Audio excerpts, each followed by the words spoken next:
दोस्तों, इस रविवार को प्रयागराज के हाई कोर्ट के जज शेखर कुमार यादव, इनका एक वक्तव्य हुआ इलाहाबाद के हाई कोर्ट के परिसर में, जिसका आयोजन विश्व हिंदू परिषद ने किया और उसका विषय था भारतीय संविधान और यूनिफॉर्म सिविल कोड। इसमें ये जज साहब अपना भाषण दे रहे थे और अपने भाषण में उन्होंने कुछ ऐसी बातें कही जो हमारे संविधान के खिलाफ हैं, जो नफ़रत फैलाती हैं और जो मुसलमानों को टारगेट करती हैं। इसमें उन्होंने कहा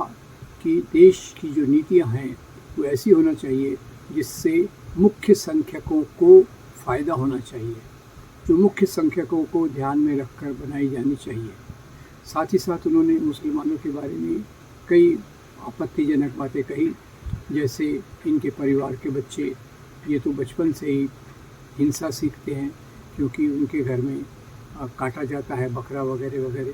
जबकि हमारे घरों के बच्चे, हिंदू बच्चे, ये एक सहिष्णुता और उदारपन सीखते हैं। अब ये उन्होंने किस प्रकार के अवलोकन से बात कही, ये कहना बहुत मुश्किल है। उसी के हिसाब से उन्होंने ये भी कहा,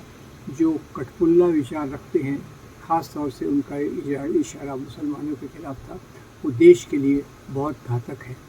अब ये उनके जो बयान थे वो पूरी तरह से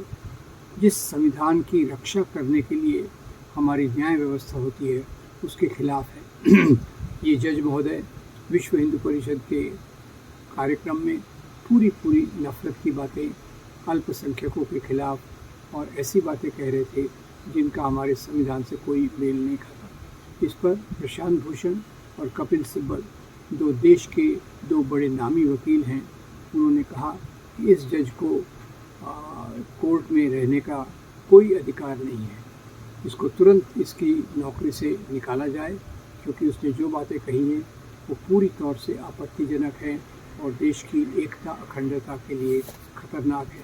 इसी के साथ साथ जो उन्होंने और बातें कही कि देश में इस प्रकार की जो ये लोग 4 शादियाँ करते हैं और हिंदू तो केवल एक ही शादी करता है, इनके बच्चे ज़्यादा पैदा होते हैं, ये सब आपत्तिजनक बातें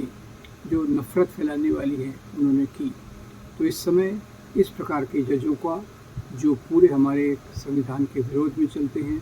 और एक सांप्रदायिक संगठन के कार्यक्रम में भाग लेकर उनकी बातों को सामने फैलाते हैं, उनका विरोध होना चाहिए और उनके बारे में एक ऐसी नीति बनाई जाना चाहिए ताकि वो अपने पद पर न रह सकें